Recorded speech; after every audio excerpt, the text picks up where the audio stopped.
આજે માન્ય શ્રી મફતભાઈ મોદી સ્વર્ગસ્થ કે જેમની આજે ભાવપૂર્વક શ્રદ્ધાંજલિનો એક વિશિષ્ટ કાર્યક્રમ તેમના નિવાસસ્થાનથી અહીંયા પ્રસ્થાન થઈ રહ્યું છે।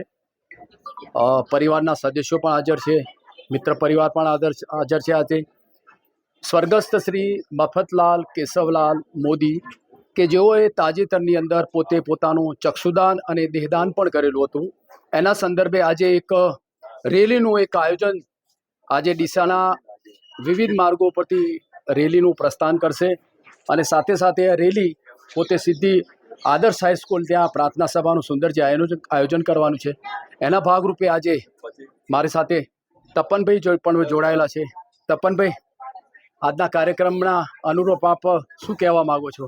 કંઈ નહીં, બધાને આ રેલીમાં શોભાયાત્રામાં જોડવા વિનંતી કરું છું અને બધા વધારે જોડાય એનો આગ્રહ રાખું છું। બરાબર, રેલીનો ઉદ્દેશ શું છે? આજે રેલીનો ઉદ્દેશ એ છે કે જે દાદાનો સંકલ્પ હતો કે ચક્ષુદાન અને દેહદાનનું મહત્વ શું છે, આપણે મર્યા પછી પણ કોઈને પણ જીવન આપી શકીએ છીએ અને દેખતા કરી શકીએ, દ્રષ્ટિ આપી શકીએ છીએ, તો એ પણ એક મેન ઉદ્દેશ હતો જે દાદા આખી જિંદગી એમને આપ્યું છે અને સમાજને આપ્યું છે, એના પર આગળ વધવાનું છે।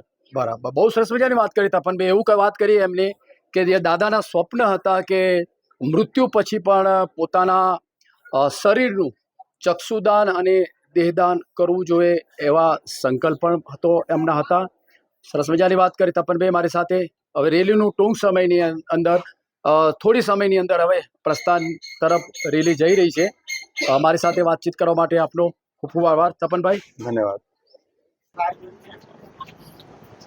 આજે આપણે સવારે શ્રીરામ ચેરિટેબલ ટ્રસ્ટ, દિવ્ય જ્યોતિ ચક્ષુબંધ અને વિશ્વ હિન્દુ પરિષદના નેજા નીચે આપણા મુરબ્બી અને ખૂબ કાર્યશીલ સેવાભાવી એવા મફતભાઈ કેશવલાલ મોદી સાહેબ, જે શિક્ષક હતા, શિક્ષકથી ઘણા ઉંચેરા માનવી હતા, એમણે સમાજ માટે, યુવાનો માટે, બાળકો માટે ખૂબ ઊંચું પ્રદાન કર્યું છે અને શ્રીરામ ચેરિટેબલ ટ્રસ્ટના નેજા નીચે અને દિવ્ય ચક્ષુ બેંકની નેજા નીચે આપણા ડીસામાં અને આજુબાજુના એરિયામાં ચક્ષુદાન માટે, દેહદાન માટે ખૂબ પ્રયત્નો કર્યા છે, લોકોને જાગૃત કર્યા છે અને એના પરિપાક રૂપે આપણને સારું એવું સફળતા મળી છે।